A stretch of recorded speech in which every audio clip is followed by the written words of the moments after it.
studied time and time again how there is a time and a season for everything in Ecclesiastes. There's a time to sleep and a time to get up. And that brings us to surrender point number 3. Under the direction of the Holy Spirit, one must learn to discern when to sleep and when to get up. The old question, to sleep or not to sleep. Once again, Jesus modeled this.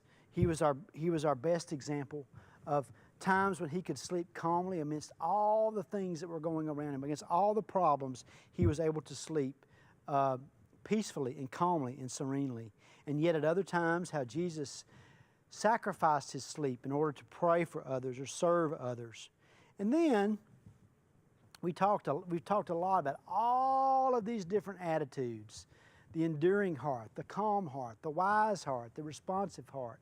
All of these attitudes, these heart attitudes, these conditions of the heart that emerge as we lay our heads on our pillow, some good and some bad. And that's why the Bible encourages us in Proverbs 4:23 to guard our heart, for it is the wellspring of life. We learned that a calm heart is one that has been conditioned to sleep peacefully through adversity because of a growing assurance of God's providence, God's provision, and God's protection in every little minutia of their lives. We learned about God's providence, God's provision, God's protection. This idea that sleep is God's contrivance to give to man what he cannot get for himself while he is awake. I love that comment. And that leads to surrender point number 4, is that we need to learn to release control of our lives to the shepherd of sleep, trusting that God will work out his will and work out his plans in his time for our lives. Not only does a calm heart know some things, but a calm heart is active in doing some things. We talked about how we all have problems that can potentially rob us of rest and sleep, but how the important thing is how we focus on those problems, our perspective of those problems, and how we can change that through the disciplines of prayer and meditation. We talked about this idea or this truth of praising, using it as a vehicle to bring us into the presence of God.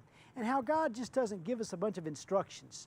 God, how He just doesn't put us on a bicycle and let us go and wave us off goodbye into the sunset. How He actually wants to be involved in our lives. He wants to be present, as we saw in that illustration of a bicycle made for two. Leading us to this, surrender point number 5, is that a surrendered heart practices the spiritual disciplines as they lay down to sleep. As those things, those bed bugs start to come and perhaps suck the life out of us and begin to rob us of sleep, as those things and problems begin to race through our minds, we begin to learn how to practice those disciplines. That's the way to nurture this calm heart. We talked about changing our perspective, first of all by prayer. You know, when you can't sleep, don't count sheep. Talk to the shepherd.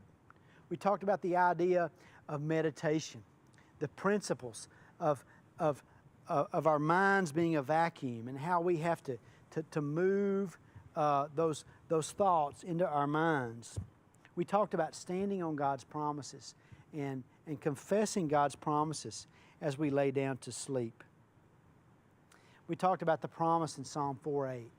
I will both lie down in peace and sleep, for you, O Lord, make me dwell in safety. And then once again in Psalm 3:5, I lay down and slept and awoke, for the Lord sustained me.